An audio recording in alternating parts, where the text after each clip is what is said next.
Good evening, everyone. Tom, Seth, and Jeff here with you with the J Free 906 podcast and continuing on with the Curse of Oak Island series. How you guys doing tonight? It hadn't been so long since I seen you. It's been a while. I'm doing good. Where you been? I know, right? Oh man, I tell you what.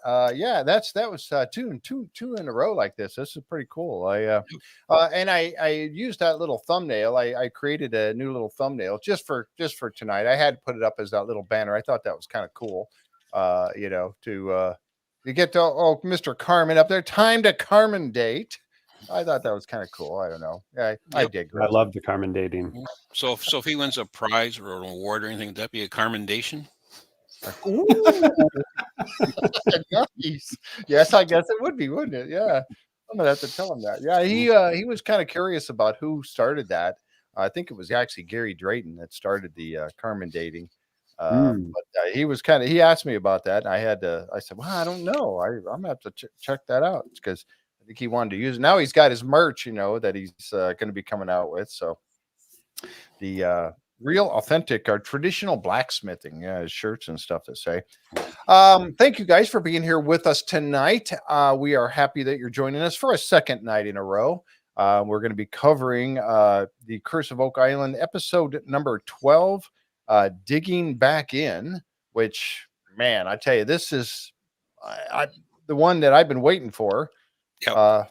5 long weeks now to I think this is I think things are going to ramp up, no pun intended. I think this is the last of our filler episodes. Yeah, here, boom, boom, boom. That's what I was kind of feeling too.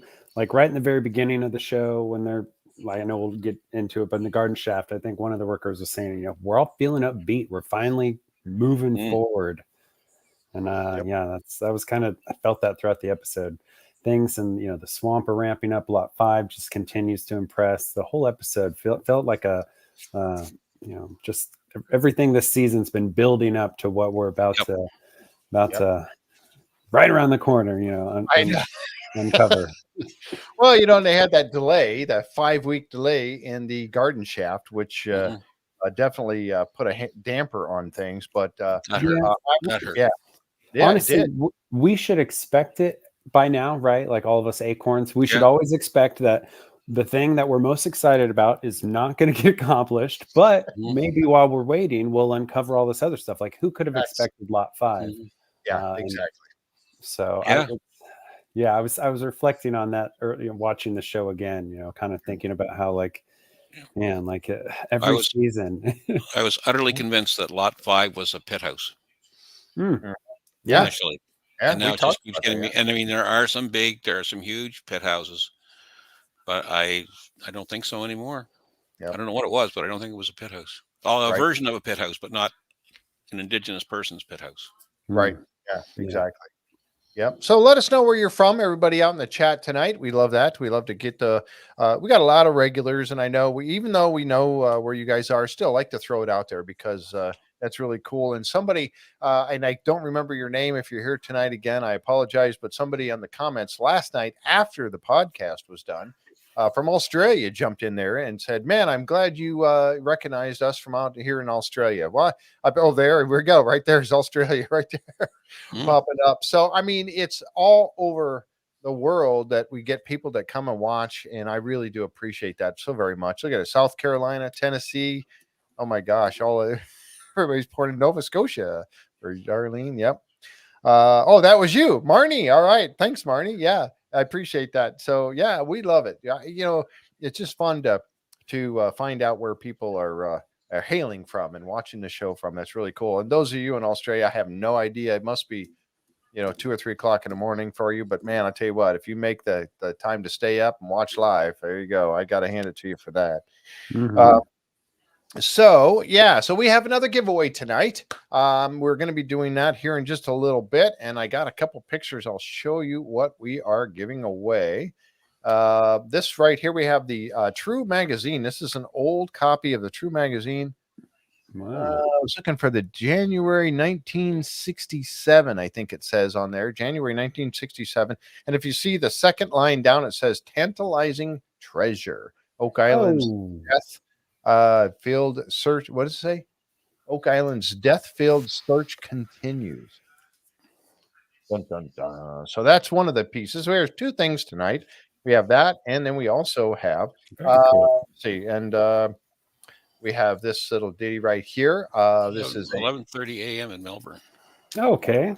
wow, Cool. Almost lunchtime. It's tomorrow. it's tomorrow. You're in the future. Mhm. Yeah, and then we have this little thing right here. It's a magnet, tartan, maritime tartan magnets. So there you go, Beautiful. Nova Scotia tartan. Yep. So both of those things are going to go to the lucky winner tonight later on. So we'll get to that drawing in a little while, and then I'll explain all the details on the drawing and all that kind of stuff later when we get to that point. Going on. And if you want to help support the show, I got lots of different ways you can do it. Look in the description below, and you can help out and help support the show. It does, cost money. I think let's see. Okay. Let's see. Oh, there you go. There's a Venmo. There's a new way. I just got the Venmo started. People were asking about that, so I did get Venmo going. Cool. Yeah, I got that started too, and yeah, mugs and hats and shirts and all that at jfree906.com and all those kind of things. And then we have a Patreon. I appreciate my patrons very, very much. Also wanted to tell you too about the little show that we had for Corian Moll and Christopher Morford. They've got a book coming out. It's called The Jerusalem Files. And I'm really looking forward to it. I actually pre-ordered the book, and then I'm getting the audio book as well. So really cool. Those guys have put together some really, really interesting information in this book, and I cannot wait for it to come out. You can get more details at the JerusalemFiles.com. They are going to be making some appearances. And Jan Scorza, I think if you're going to be at the one in Virginia, I'll probably meet you there. Christina and I are heading over. We're planning to be there for that one. So I might get to meet you there. So, but they have several trips book tour they're doing and signing books and all that kind of stuff. So really cool. Bit of trivia. The original piece of tartan mentioned in the card exists in our museum. Cool. Okay. Linda, did you say that the book or the magazine is donated by you, and this magnet here is donated by Renee Cope? Okay, so thank you, Renee and Linda. Appreciate that very much for doing those donations. All right, so let's get on Very with cool. it. Yeah, very, very cool. That popped up already. We'll get to that in just a little bit here. Yeah, that was actually the thumbnail for tonight's show, but I got a little drill, baby drill. I love that one. So there's Oak Island, a picture of the Oak Island from the air and looking at the money pit, which is kind of where we get started in the garden shaft. Alex is meeting with Roger to check on the progress.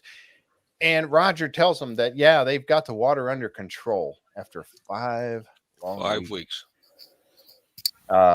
That geofoam worked. And we talked about that a little bit last night. The whole thing, the guys were down there spraying that stuff, and it has to be somewhat natural. I mean, they weren't wearing masks or anything. Environmentally friendly, I'd say. Yeah, I would say so. Because you think about the long-term coating down there, but this is a mining operation. They had to get the mining permits because the extension, when they were refurbing the garden shaft, they had a one permit for that. But when they're going to extend and rebuild and all that, then they had everybody said, whoop, hold up. Wasn't the original permit was just for a restoration of the original, what they thought was a searcher shaft? Dig out and refurbish or whatever, Good point you made there. What they thought was a searcher shaft. We don't know yet. I mean, that wood that was dated down there, and I think they took, I don't know where they got that wood from, but Charles has brought that up a couple of times, that wood that dated to mid 1700s or something. And I'm like, boy, that's interesting, isn't it? Well, we know that a lot of the stuff that took place, we're in the general area. So if you can get down there and you can probe out 20 feet on each side, that's 40 feet all the way around. I mean, you're in the general area. They've got the muon, they've got the geodynamic diagrams. They've got all the information they need to be pretty sure there's something there worth looking at. Yep. Yep. And this was a little shot. I love this picture. They show it every once in a while, of the garden shaft being extended down to the 109-foot range. They want to get down to 100 foot for sure. Yeah. 100 foot for sure. Yeah. 97 or whatever. And then start their probing, which by the looks of next week's show, they're doing the probing. So good to see that happening. While looking at the Google page, this came up recent. Cost estimates of geofoam is from $55 to $100 per cubic yard, depending on the physical properties needed for each specific project. That's interesting. Is not biodegradable and will not leach into the soil. Last 100 years. Wow. There you go. Which makes sense. Like we talked about it the other night, right? We said that they're turning this into a permanent structure. Yes. Yep. This is not something they're going to put down and tear out later. This is going to be there for a while. Hopefully someday. The company that's putting it in is a professional. That's what they do in mines. Yep. It's exactly right. Thank you, Jan.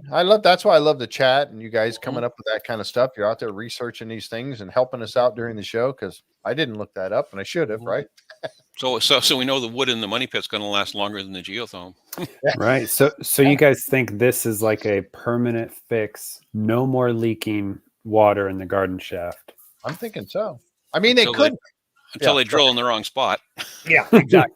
Or the right spot. Yeah, and that kind of wonder, if when they do get down to that shaft or the tunnel, I say not shaft but tunnel, that's running underneath the garden shaft, and by all estimates, it's full of water. So when they poke into that thing, remember Marty had mentioned, are you going to be able to seal these holes back up because in comes the water, and it's going to want to rise to sea level. Keep a pocket full of wooden corks on you. Yeah. Exactly. So, all right. But I'm really curious. I mean, you talk about them being able to probe out 20 feet on every direction. So, yeah, I can't wait. And I think, like you guys said earlier, next week we're diving into, I think, more shows with more content. Let's put it that way. Interesting content. It was interesting. They said that it was salt water coming in. Yes, indeed. Right. We brought it up last night, John. Thank you for mentioning that tonight. Yeah, salt water. So what does that tell you? That's the same water that's flooded the whole system down there and connected to the ocean. So flood tunnel. Smith's Cove flood tunnels. Yeah, the same thing that plagued all the other searchers. But they're not going to stop. Now we have the new technology to seal it up. So, yeah. And you know what? Get the Oak Island Resort going to where people can go there and stay in a hotel and go down in the money pit. That'd be awesome, huh? Oh, that would be awesome. sleep in the money pit. Have sleepovers. Yes. Sleeping at the money pit. Oh, a couple of bunks in there. Yeah. Dehumidifier, you're good.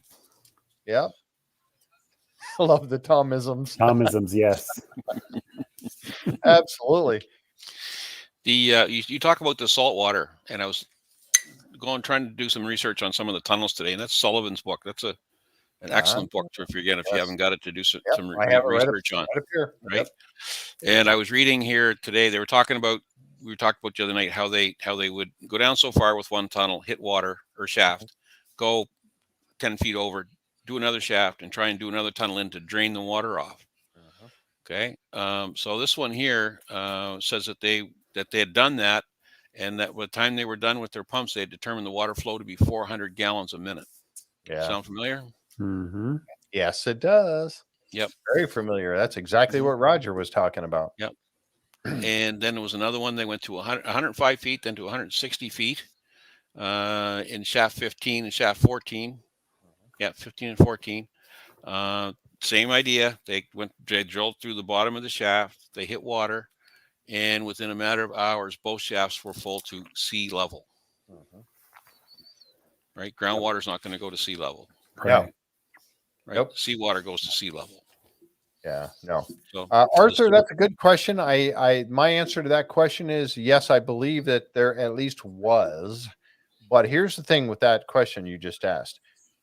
And I always was under the impression that maybe there was a treasure there, but it had already been removed, that the original depositors came back and took it out. But I go by what Ian Spooner has told me personally, that with the amount of silver and gold content that they still find in the water down there, he believes that it could only be that much content of it means that there's still there. It's still there. Or at least some is still there to put that much content in the water. So right. He's the expert on this stuff, not me. So I go by what he's saying, and that gives me hope yet. So, and if you go with the multiple user theory, somebody's treasure could still be there, and everybody else's is gone. Yeah, right. Yep, and I do believe that multi-generational use of Oak Island. Oh, it had to be. Yeah, enough people kept looking. You know, the same people that could have potentially taken treasure out were related to the people who were later still looking for it. Yeah. So I think the people in the know who potentially deposited it passed down that information saying, hey, there's still some gold there. It's too many people, you know, like with Corian Mole's book and forgive me, I forget the other authors. Christopher. Yeah, that your interview with them when they were talking about FDR and him changing the family crest and all that stuff was so fascinating. But there's a guy where, you know, why would he still be wasting time if there wasn't any treasure? Exactly. Yeah. And the other thing with people like Roosevelt and those people, they talk about these Oslo companies and things that they all invested in. Well, they would issue 10,000 shares with a par value of $100, expecting that they're going to raise, you know, $100,000 or whatever, right? But people like Roosevelt and those people, they bought one share. Yeah. They weren't like majority shareholders. They bought one share. Why do you buy one share of a company? Because that now gives you the right to know what's going on. Exactly. Yes. Very good point. Yeah. So they were keeping an eye on things. Yeah, they were. Exactly. And so, you know, that makes you wonder about all those people that were involved and how many of them were Freemasons. So, and most all of them were. So, yeah. And what knowledge was passed down through all of that. And this is another reason why you need to get Christopher and Corian's book, because what I did, and I mentioned this last night, I'll say it really quick. When I talked to them both individually, because they both couldn't be there at the same time, but I talked to them both individually. They went on for like 45 to 50 minutes and told me a lot of stuff, right? So, and I captured all that. It is recorded. It will come out, but I'm waiting till after their book is released, and we'll release some of that. A lot more information in there, and that's exactly, you know, what they talk about. So if you really, I think these guys are onto something. I really did. And one thing you have to admire about those guys is that when they do their book, they say, here's our theory, here's what we think happened. But they never say what everybody else said didn't happen.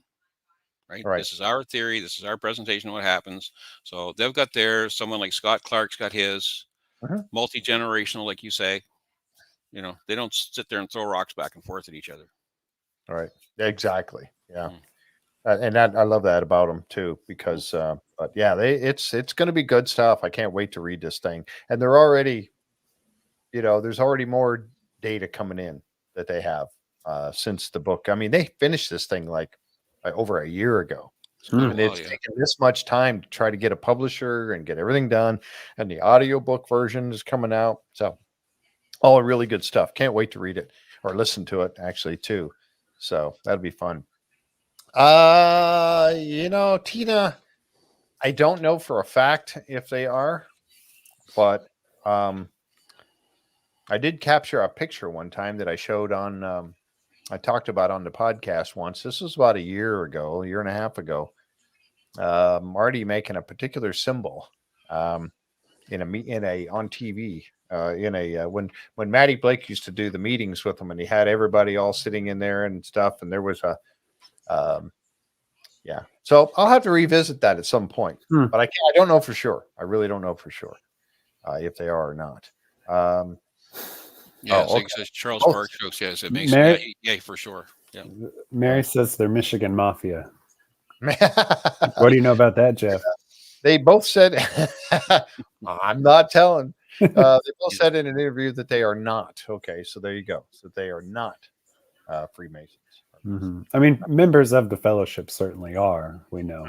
Yeah. Right. Like Charles is. Yeah. Yeah, Charles is, and so is Tony Sampson. Yeah, we know that. Yeah, I don't know what they consider Scott Clark now, but we know he is. We know. Yeah, he's 32nd degree. So yeah, there you go. This picture here, I had to grab this one because there's your hammer grab. It's back in business. So I grabbed. I had to grab the picture of the hammer grab. Yep. So I've been Good waiting to see. I had to see that thing working again, and there it is, finally on its doing its thing back in there. So let's see here. Okay, I'm at the end of that row. Let me switch down. This is a. I wish this thing would work the way my other computer did, but unfortunately, it does not. Hmm. I grabbed a couple more pictures when they were looking down. They got the camera, that silver camera. I don't remember the name of it. That has the head on it that spins around. They put that down in there so they can keep an eye on what's going on down in the garden shaft and the guys working. In this picture right here, 3 guys are working and they're standing in some pretty muddy. They got the water sucked out of there, so they're down there working in that mud. Yeah, but this it's taken off the decking at the bottom. Yeah, it's gone. Yeah, exactly. And you see this here, and I was watching this guy, this one dude here, and this thing that he's got in his hands, this guy right here, Mm-hmm. it looked like a jackhammer, like some sort of sure a does.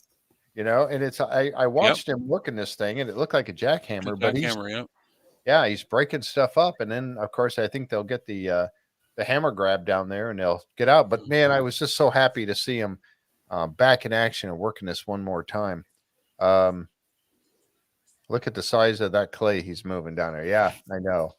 That's got to be the worst conditions. I mean, would you want to work in that all day long? I don't know that I would, but still.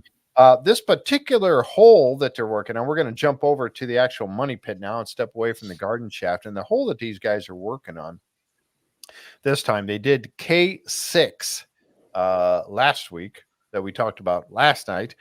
This one is I.25-6.25. And when they get rolling on there, now Steve told him it's about 5 feet southwest of H8. Now you can see H8 right there in the picture, right there. And then this now, thankful, Zane helped me out with this a little bit too. We've got some pictures. There you can see this big circle here is the Dunfield dig. Mm-hmm. Here's your H8. Here's your K6. And this I the I one is right in this area here, right about in here. But what I wanted to show was this right here. Now, this is one that I did, was working on a little bit. And this kind of shows that what I did on here is I showed the Dunfield dig with the white circle here, H8, the I.25 at 6.25, and then K6 right here. So this kind of gives you an idea of where they're at. Now, Zane put some together. It was really cool here. And this gives you another look. Now, with that grid over it, makes it all come together. Here's your garden shaft over here, how close it is.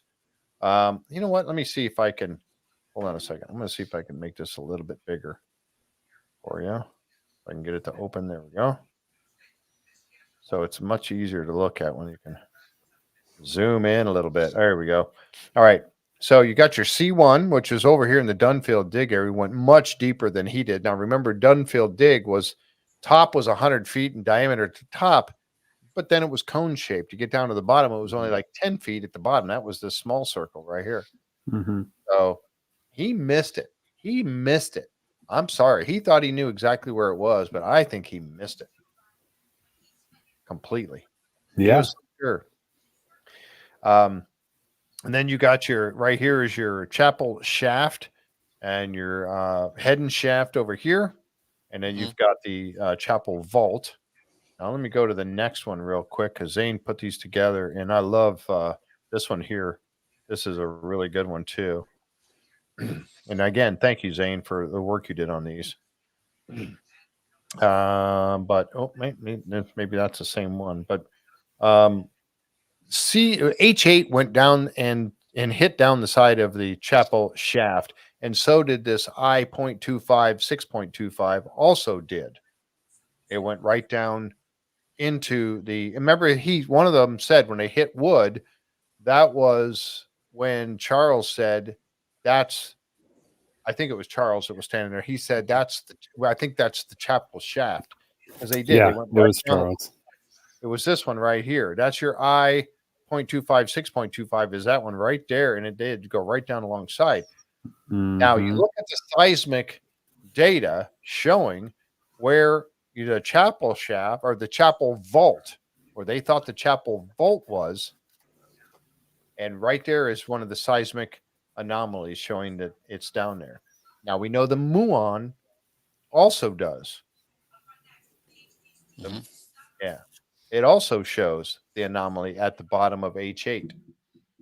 There's that anomalies down there. So, I mean, you take these two technologies, put them together, and what you got, you've got a shaft down there for sure.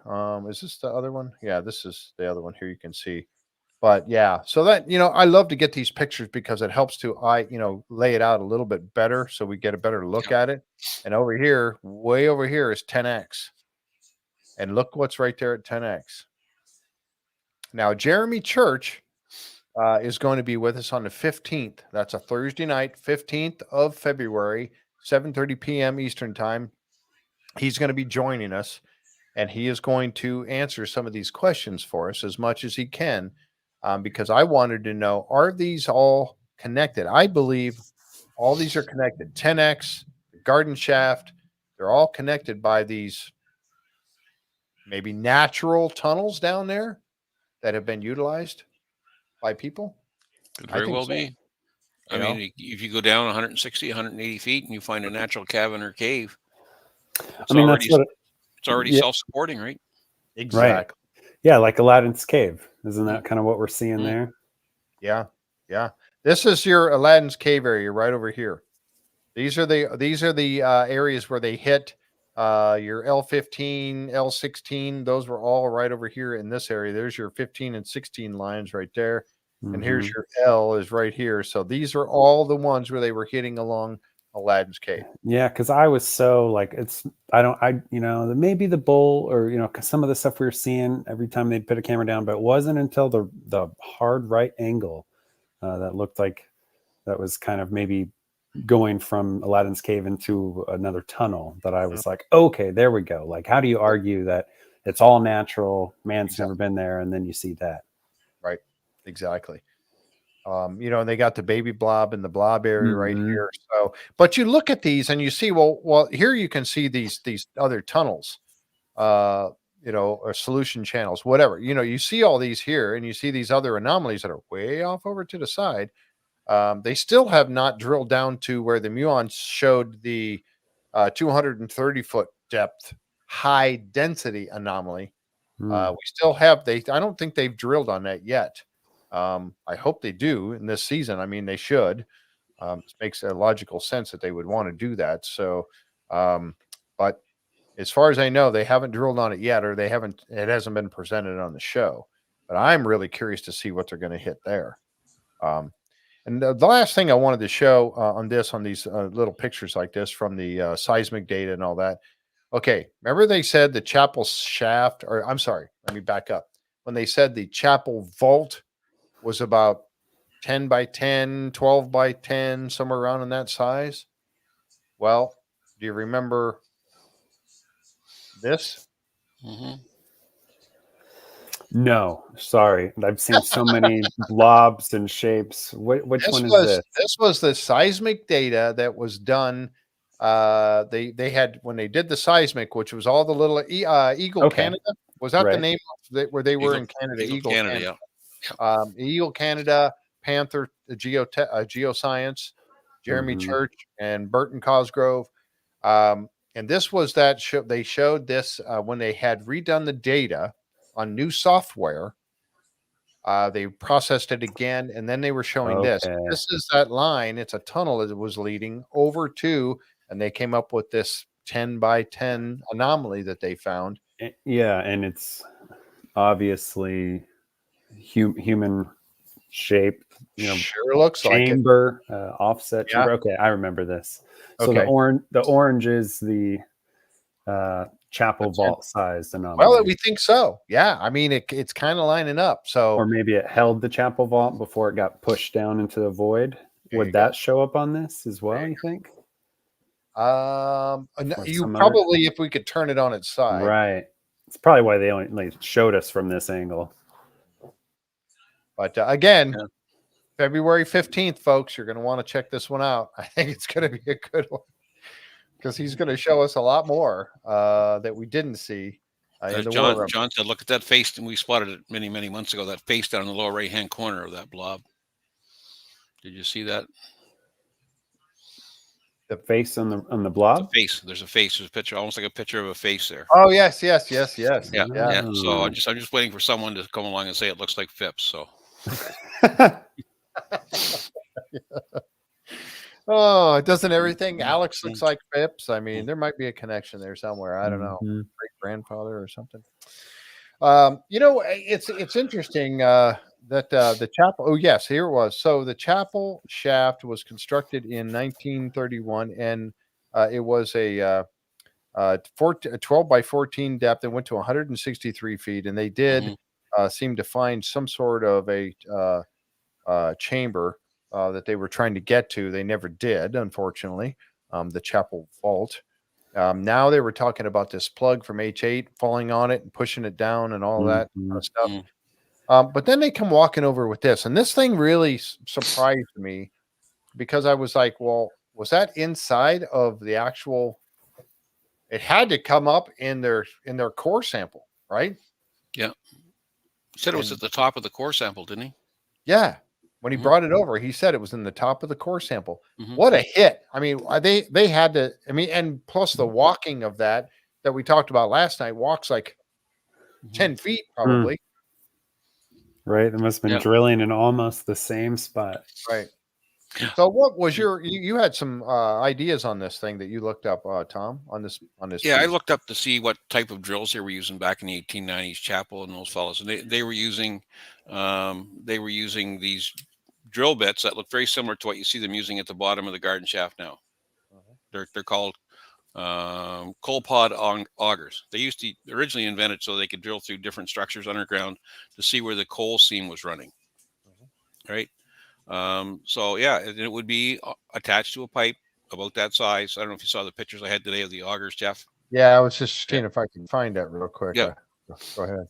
And they would be attached to a pipe similar to that. So the question would be, if that, to me at least, if that pipe is broken at two ends, what happened?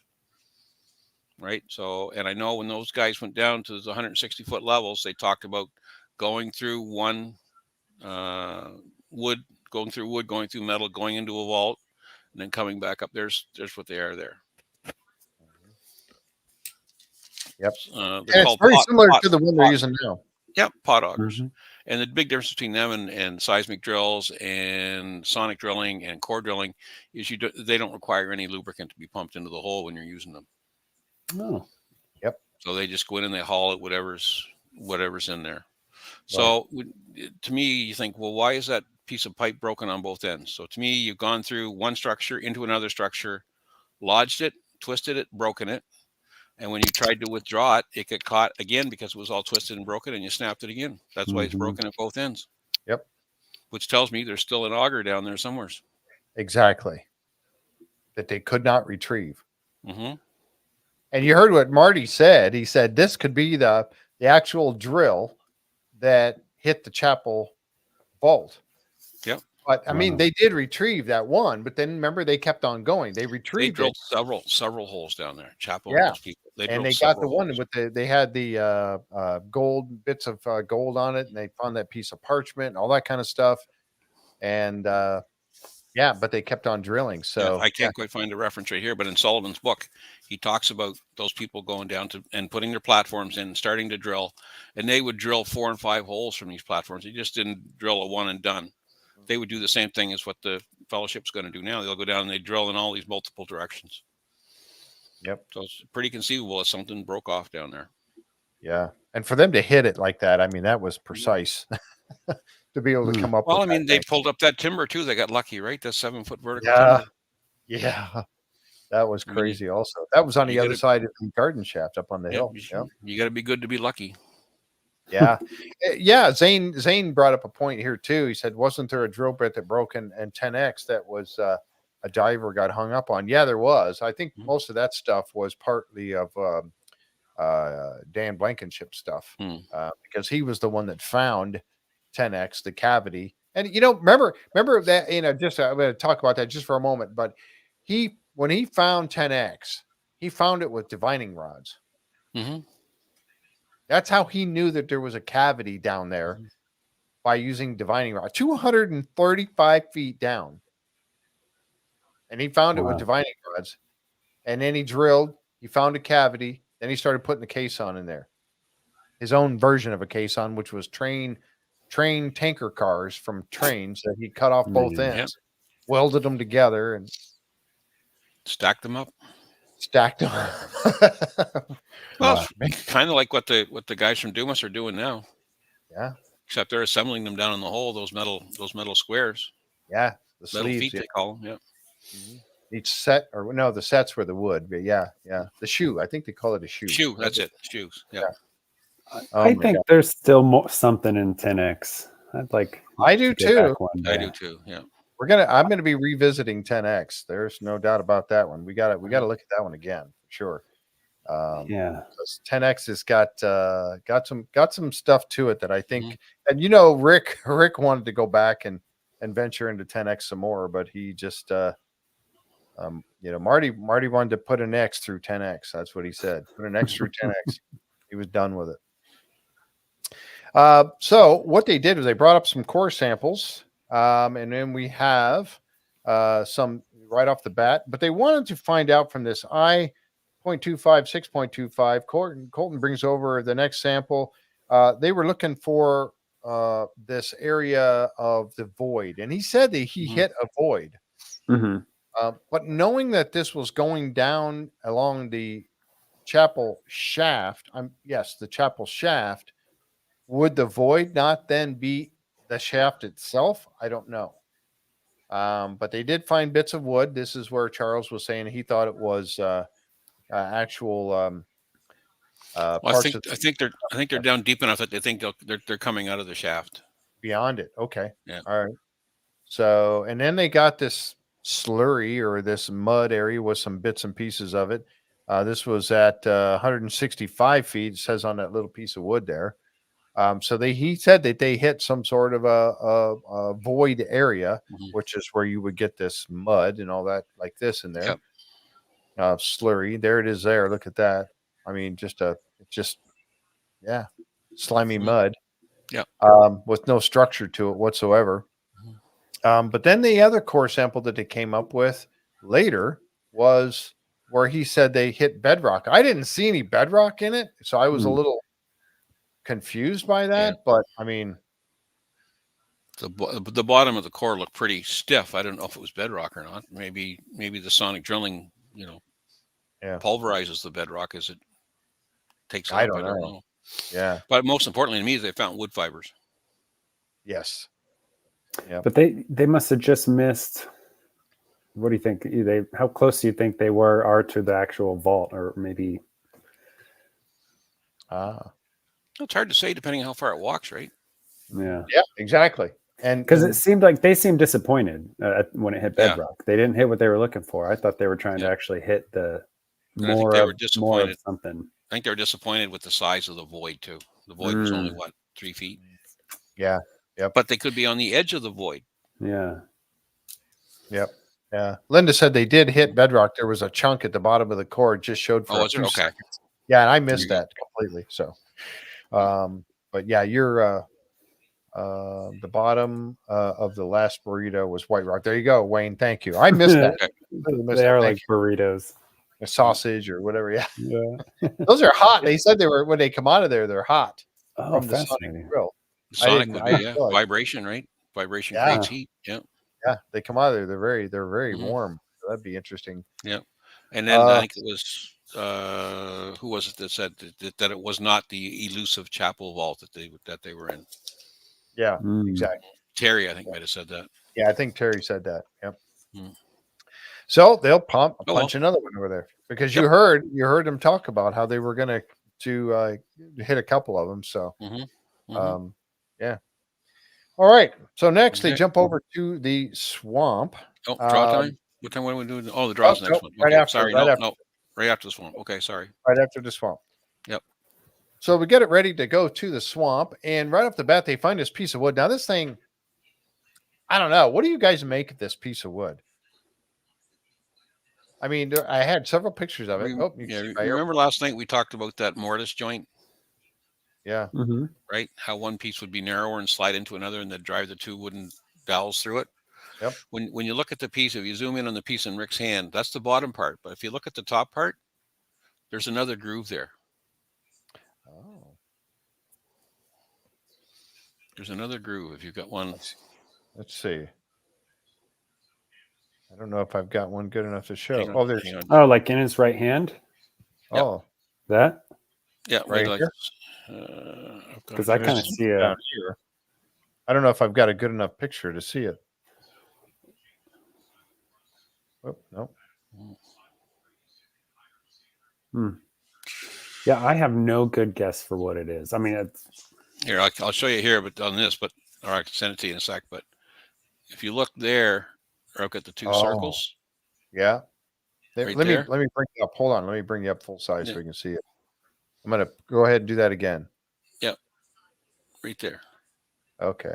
There's two grooves. Oh, I see see the it. two Yeah, grooves? yeah. Oh, I see him now. Yep. See the two grooves? Yep. Interesting. Okay. So that tells me that it was a mortise joint that was made. One slides into the other, into a piece of wood like this. And there's two dowels driven through it. I would go through it. Same as you'd build a barn, structure or a ship structure. You wouldn't put one dowel in, you'd put two in. So what's your take? What do you think that piece is from? Yeah, what's it from, Tom? I think it's from where those two logs were joined together in the swamp. So it's part of the mortise joint where they joined those two logs. Remember we saw was a dowel sticking out of that joint? Yes, there was. Yep. I think there's a similar type joint down there. Okay. Or it blew in a storm. Who knows, right? But it's in the right spot to be part of the mortise. Yeah. This is one of those times where I tend to think it's not blown in. Yeah. All of them were commenting about how deep it came from, like how deep it was. Billy, Jack. Yeah. I thought that was, they really were like, it was really deep. Yeah, it was. If you ever go look up a mortise joint when they were building barns and things like that, a lot of times there would be two wooden dowels driven through it. Yep. It's not uncommon in woodworking to use dowels to drive a tight fit. Yep. That may be have been discarded because the dowel split the wood. Yeah, there's a good point too. Yeah, in that case, the whole piece of wood would be ruined because that dowel's joining the two pieces of wood. Without it, the log's too short. Yep, exactly. Oh, good point. The joint doesn't work. Yep. Thanks, Jeff. Appreciate that. That's why I love the chat. That's why I love doing this live. I just love to get everybody's comments on these things. Yeah. Interesting. I wonder who was the last person to hold that, like what? Yeah, I know. That's the kind of they're like, it's split, and they toss it down. Rick was the last person to hold it. Yeah, well, the last person. Well, before Rick. Oh man, Tom is on fire. Yes, he is. He's always on fire. Man. What I had another picture in here too, and I wanted to point this out. Yeah, what is that? People have asked about whether or not they're doing gas detection, because remember they were talking about the gases that could possibly have taken a few lives on the island in past years, the Restols. This is a gas detect. That's an Altair 4X made by MSA. That's an Altair 4X gas detection monitor. They have it hanging right there off of a rod driven in the ground. But I think that's a fantastic. Either they're going to wear them on their person or keep them nearby, and it's going to pick up any gases. It's probably a 4-gas monitor looking for O2, LEL, CO, and H2S. Hydrogen sulfide, your COs, and then your LELs are explosive gases, and of course oxygen. So the hydrogen sulfide is probably the one and CO would be the two they're concerned about the most. Well, you're in a swamp, right? So you hit a pocket of something. Yep. And you could hit a pocket of something that would bring up an explosive gas as well. Whoa. Very likely too. So glad they're doing that. I really am glad they're keeping those around. So good stuff. Does it detect methane? Yes, it does. That's your LELs, your lower explosive limit. That's what LEL stands for. That's what I do. That's the business the company I work for. We take care of safety stuff, and that's why I recognize that right off the bat because I handle those things every day. Oh, okay.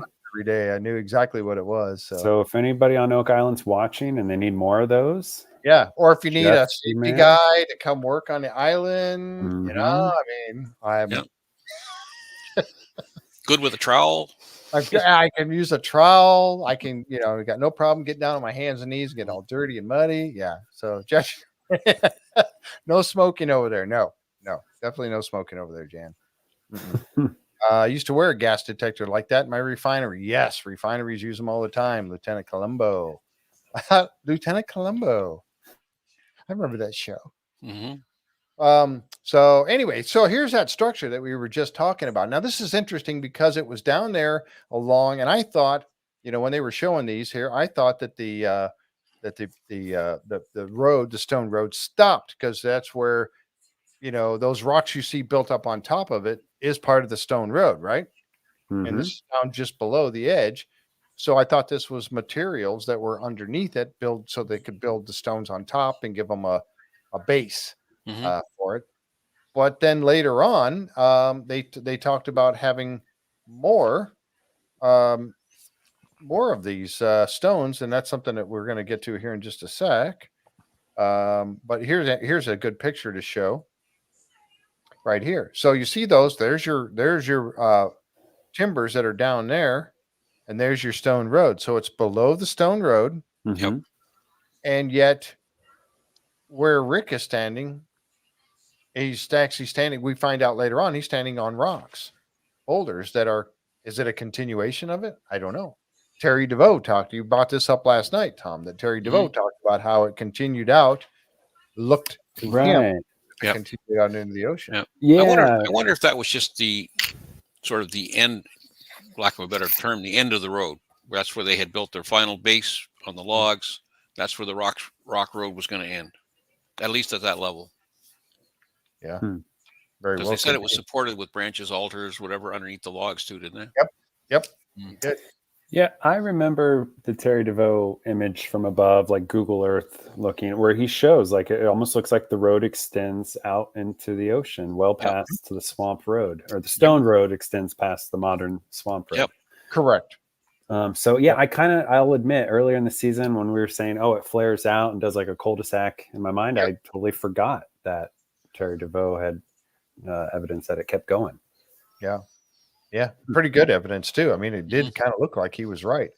Now, those could have been stones. We see the storms that come in there and they move those stones around. I mean, big time back before they put the stone road in and bounce around like marbles. Yeah, so, I was waiting for them to call Steven over and them to check the elevation. Yeah, and, you know, they didn't see that. They didn't. Oh, they may have, and you just didn't see it. Yeah, we just didn't see it. Yeah. Unfortunately, they don't show us everything. It's funny. It kind of goes back to what Alex used to talk about was, you know, we look at something and to your point, Seth, you look at something that, you know, we looked at 6 years ago that seemed kind of cool, not really relevant. Terry's DeVoe talk about the rocks out off the shore.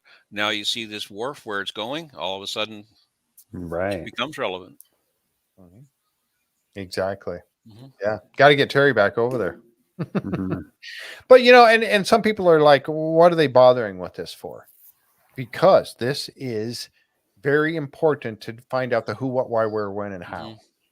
It is. It just is. When they've dated this thing as far back as they have, and we've talked about this before, Seth and Tom, we've talked about this before, the monumental effort it went through to create this thing back in 1200s, 1300s or something.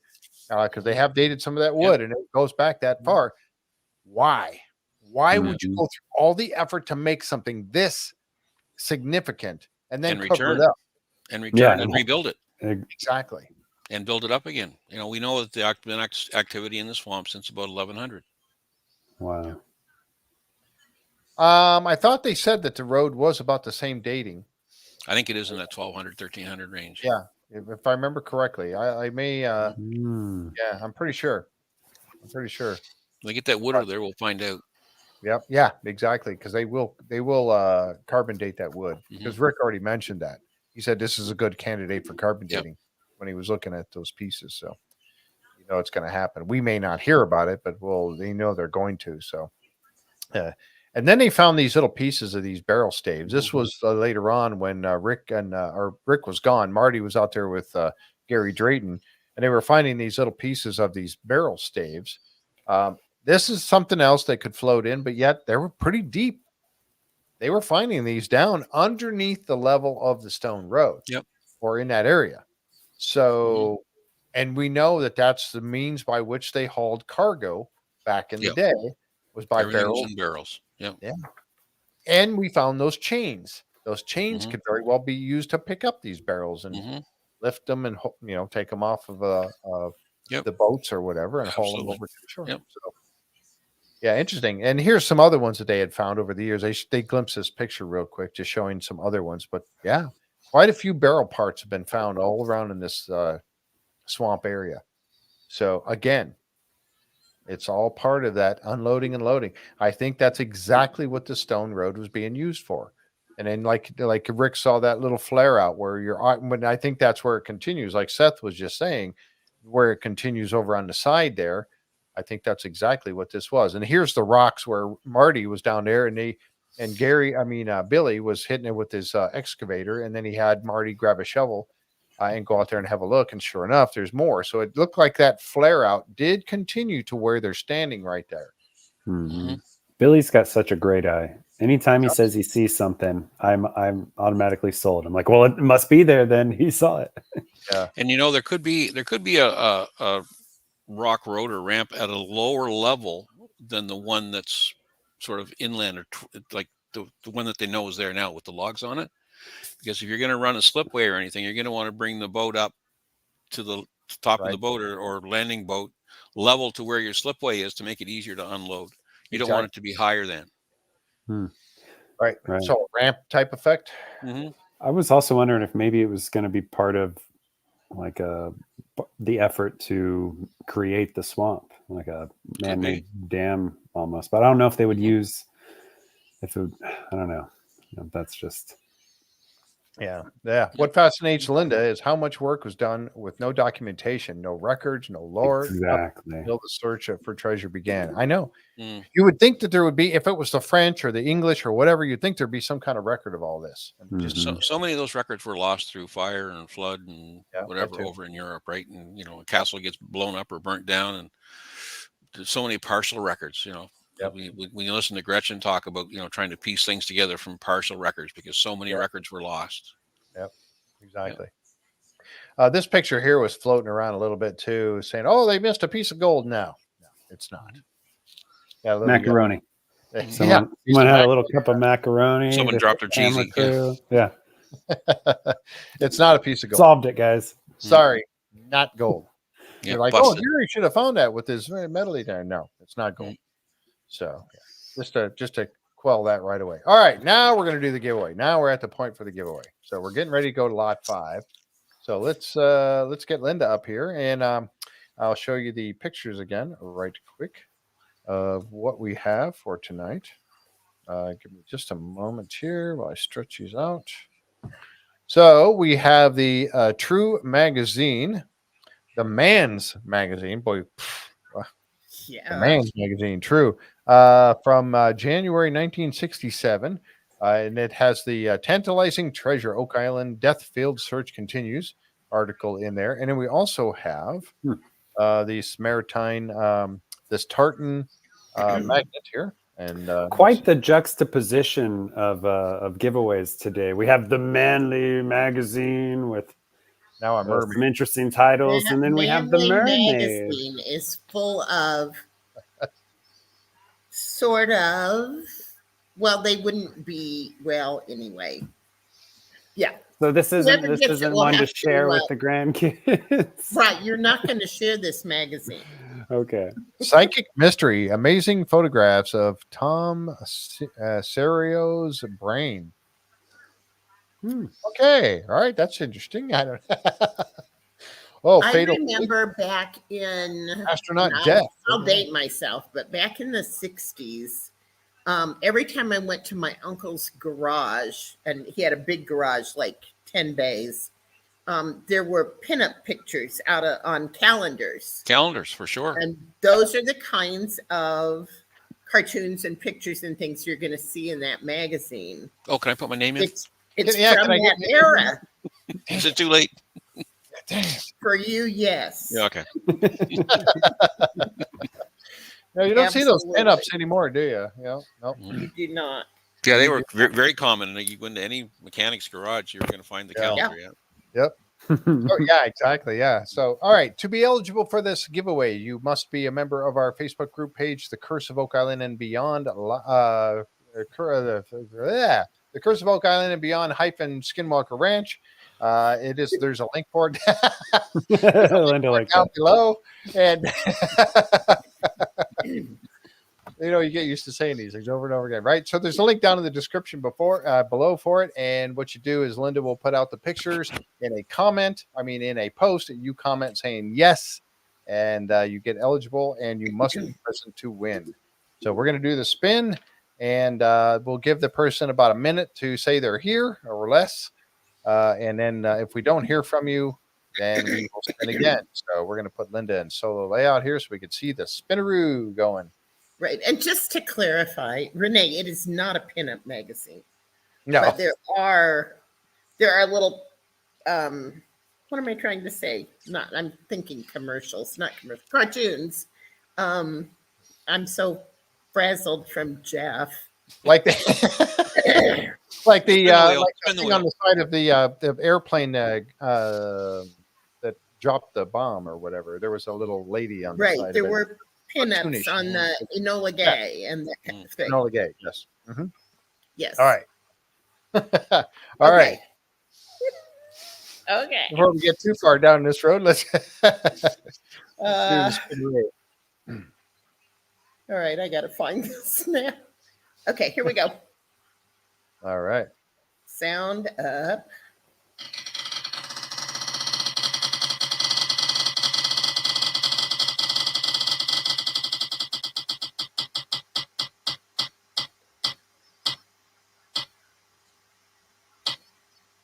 Up a little more. Marilyn Rathwell. Marilyn Rathwell. Marilyn, are you here? Need to find out if Marilyn got about a 15-second delay, so we'll give you that. So we need to see if Marilyn is here. If not, we will respin. So let us know if you're haven't here. seen Marilyn, so Yep. I'm hoping she's lurking. Okay. All right. There are a couple more seconds here. Let's see if she pops in. Close, but no. So yeah, Susan, I saw your name was right there too. Just and Jeff's ignoring his name was there too. So I saw those go by. You might get another chance at it, you guys, though. Don't see Marilyn. Nope. Marilyn Rathwell. I don't think so.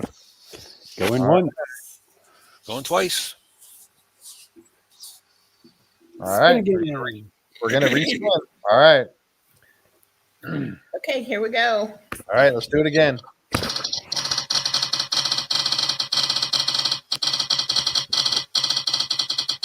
Names aren't showing up. I can't see them for whatever reason. Maybe you have to tilt your phone a bit. You're going to have to tell us who won. Nope. Susan, what's the name? I can't see it. Susan. Susan Wall. What's the last name? Susan. Susan Wall. We know Susan's here because she just commented up there. She just commented. Susan. And I have Susan's address. I know where Susan lives. Oh, all right. Is that a good thing or bad? I know where you live. I know where you live. It's a good thing. She lives really near where our Where? house was in Seriously, Colorado. yes. Seriously. Seriously. All right. Okay. Yes. All right. Congrats. All right. I will get those ready to go out in the mail tomorrow, both to Susan and the Tumblr to Rita Bunker. Oh, that's right. Yeah. From last night. Eyes and boots. Eyes and boots. Yeah. Next week, just a tease. Next week, a coin. Ooh. An old coin.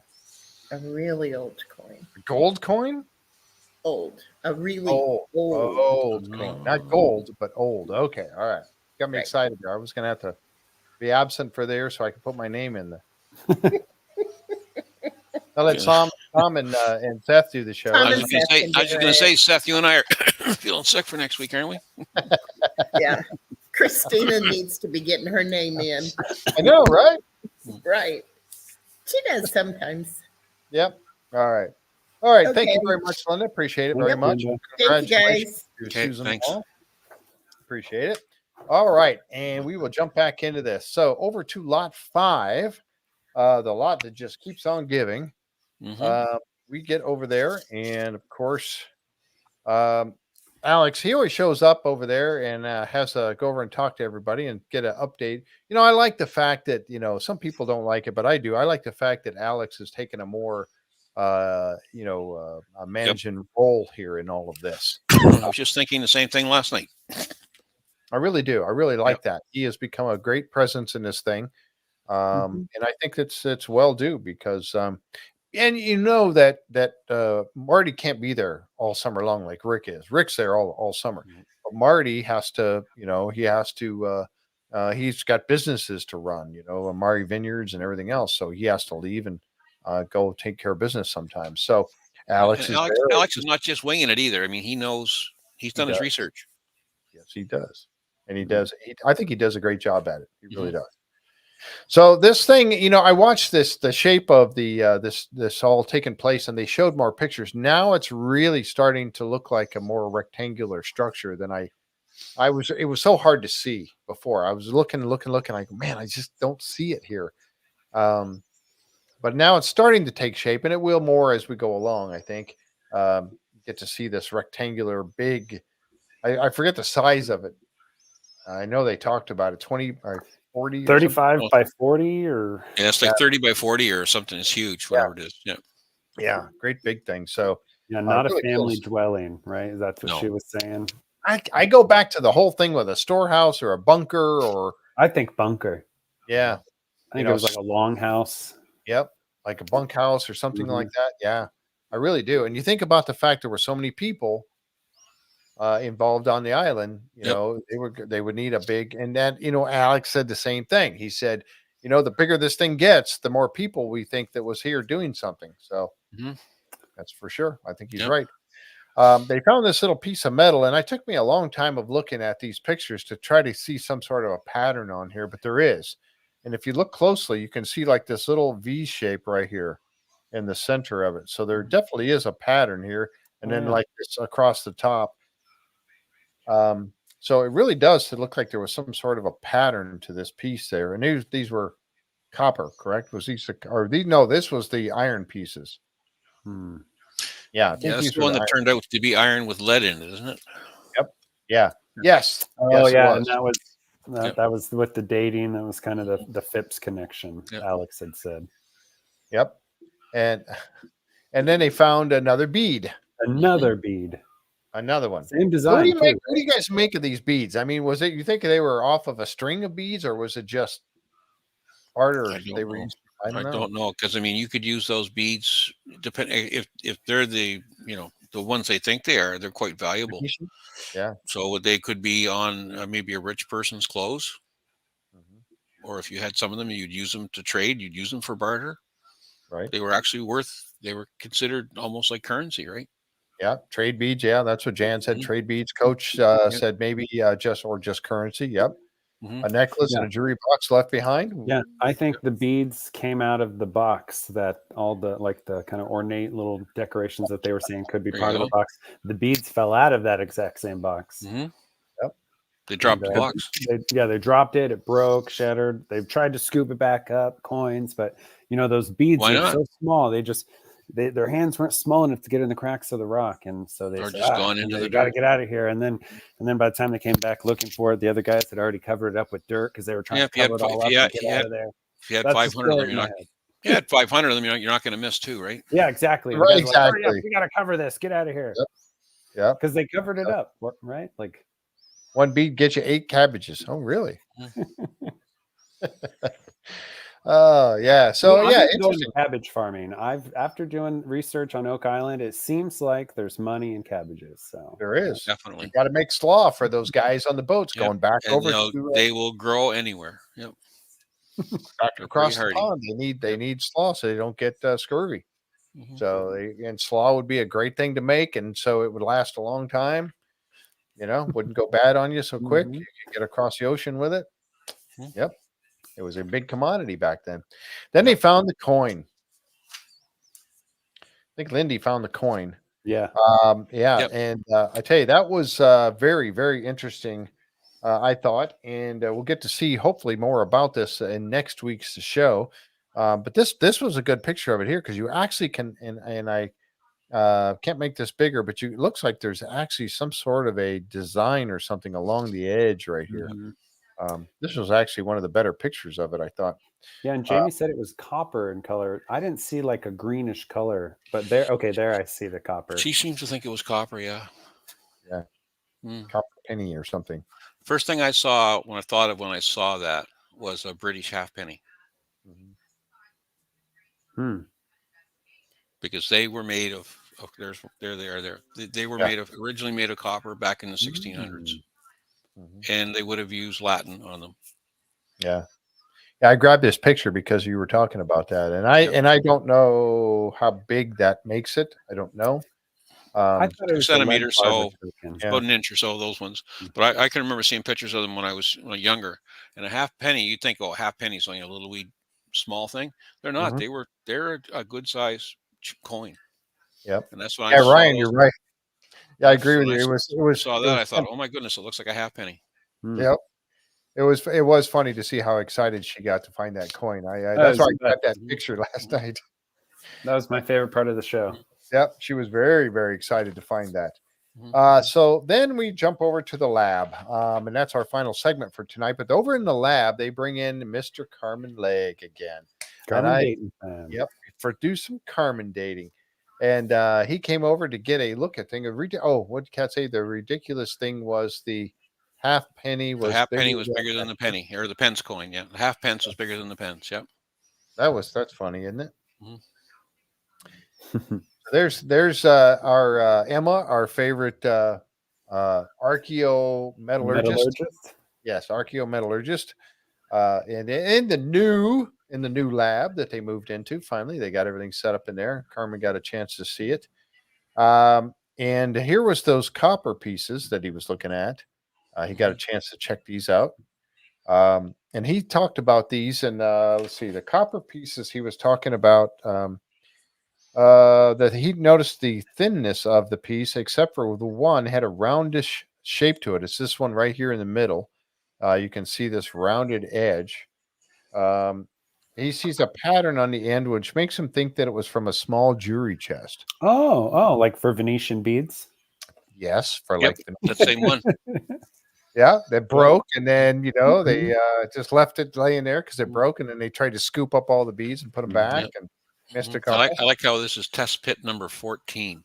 Yeah, you guys are always so sharp. I watch these shows 3-4 times, and I still don't read the background right. Well, I zoomed in on this one here because I wanted to get a better look, so I did capture this picture, and it says August 3rd of 23. So we know what time frame we're in, at least in the lab at this particular moment. Was August 3rd. So that's about where we are in the show. Which makes sense when you figure it took them 5 weeks to get to the money pit going. So or the garden shaft rather. Still plenty of time to find all that gold. Yeah, and they worked all the way this year. They went all the way into November before they really wrapped up the season. So we got a lot more.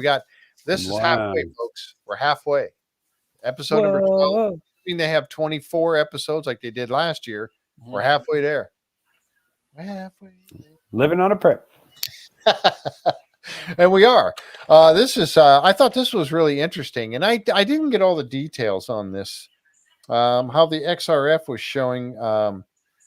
Emma tells them that there is very common to see lead in Old English iron from the 1600s to the early 1700s, because this piece here on the top was the lead, right? On top of the iron down here, the bigger piece is the iron, and then this small piece was the lead. Is that right? Did I get that correct? I don't know. I'm not sure about that, Seth. Maybe you heard.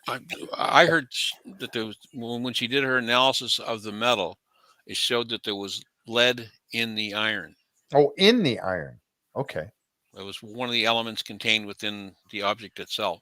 You might be correct. That's when I think Emma said that it was not uncommon to find lead in iron from that date range. Yeah, he said it was could be part of a strap or to secure a box. He also says that it is not from a barrel. Emma shows them the CT scan of the thicker piece, which is this one here, and tells them the XRF showed there is a piece of lead on top of the okay. iron. Yeah, Coach says both lead attached and lead in the iron. There you go. Thank you, Coach. Yeah, very good. Okay, so and of course, so that might tell you that maybe it was a mold, one piece poured over another. Oh, yeah. Alex comments that these dates match the dates for Phipps. much like Scott Clark in his book. Yes. Dun, dun, dun. Yes, the Oak Island Odyssey. So yeah, interesting. So we got to see that. But again, more of these things from Lot 5. I still go back to the whole multi-generational use of Oak Island. I think that is very, very valid. So could they all be correct? Many of the theories. Scott Clark, yes. And Phipps, yes. Yeah. And I think that the Masons, Freemasons, I think that knowledge about Oak Island being the place to go was passed down through all these generations. Templars have been there, absolutely. Pirates. Pirates. We talked about the work that Corian and Chris have done. I mean, these things are all taking place at different stages, right? Throughout different eras. Right. The Templars are a different era. Phipps is a different era. The menorah would be a different era, right? These people all didn't land there at the same time. Correct. Yep. That's exactly right. That's exactly the way I'm looking at all this. So we could have several of the theorists being correct in all of this story when it unfolds. And you see Marty, how he gets like, now you just threw another date into the mix. Yeah. Going down. So you got it going from the 1100s all the way through to the 1800s or 1700s. It's like, how is this possible? Yeah. A Roman coin from 900 AD. Yeah, exactly. Yeah, absolutely. There's some more. There's the artifacts there. Yep. That was some more of the metal pieces that were found. And then they talked about this gentleman that did the Sir Isaac Newton, and how he came up with he was the master of the Royal Mint, and he came up with this milled edges on here to help prevent counterfeiting. Yes, they had counterfeiting even way back then.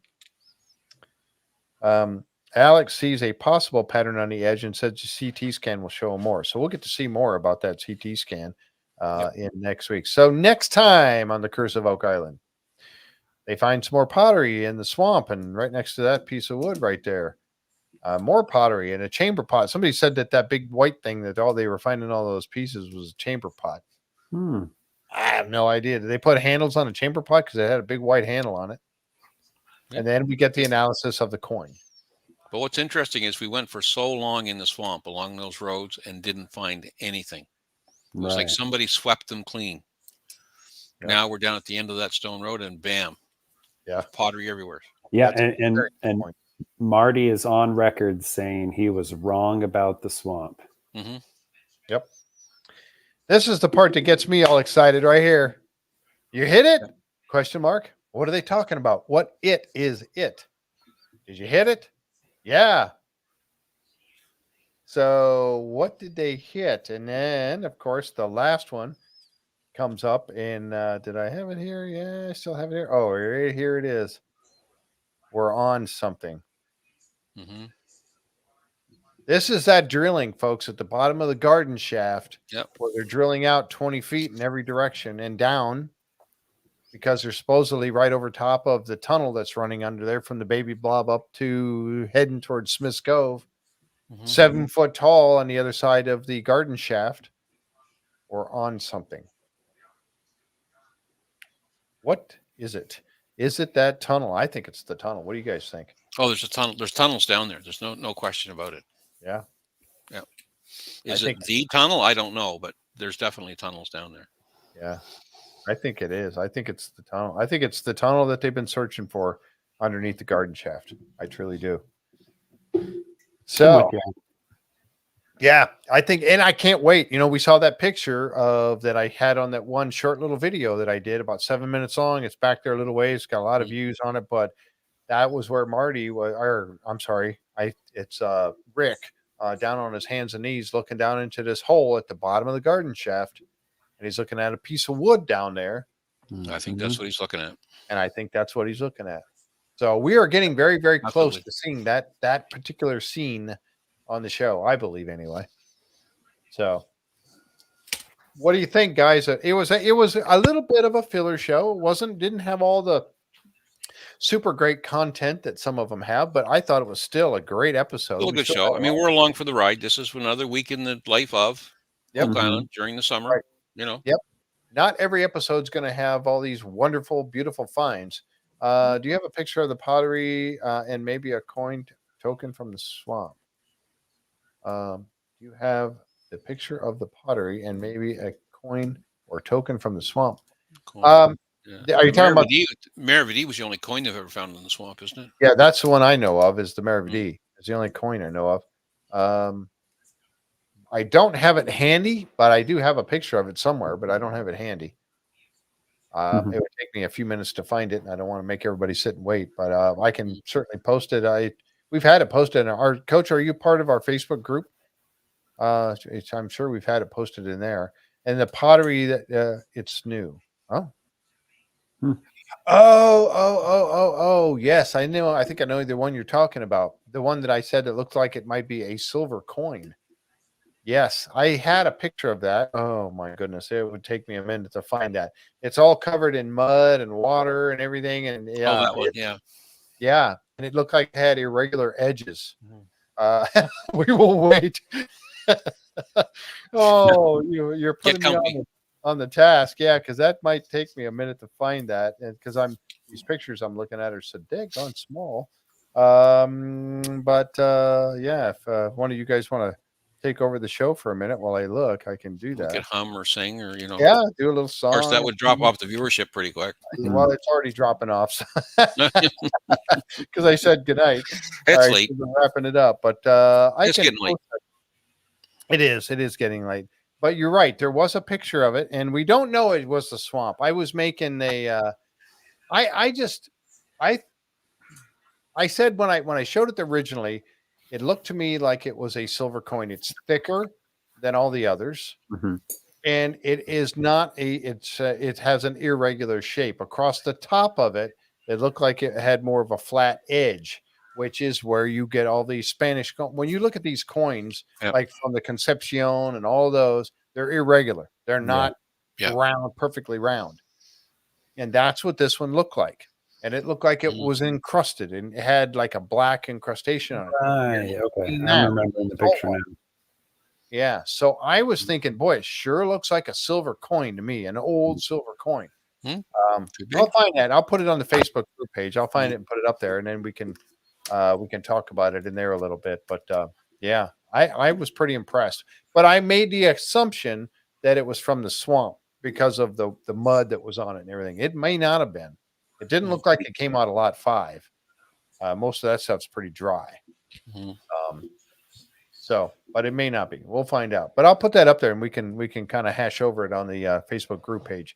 So, all right, guys, thank you very much. Appreciate your hard work. Love that shirt you're wearing and your hat there, Seth. That's really good. Thank you very much. Showing some of the merch that people can buy. jfree906.com. Great hat. You can buy it. Let me know. Yeah, I love it. I got a couple of them floating around. There's one right there, right behind me. Then that clock right there, that's an Oak Island time. It's Oak Island time clock. Hey, that's cool. Cousin Richard makes those. Does very fine work. Mine's always on Oak Island time. See it up there? Yeah, look, yeah, you got yours right up behind you there. Yeah. Always on Oak Island time. Exactly. All right. Well, thank you folks for being here with us tonight. Next week, we'll just have one regular episode on Wednesday night. And don't forget, Jamie is going to join us. Jamie Kula. Yes, Jamie will be here. He's got to pop in and help us to talk a little bit about Lot 5 and all the exciting stuff going on. So you don't want to miss that one. next week right here in the J Free 906 podcast, folks. Don't miss it. We'll see you then. Have a great night. Bye-bye. Good night. Thanks, Jan. Thank you, Jan. Yes.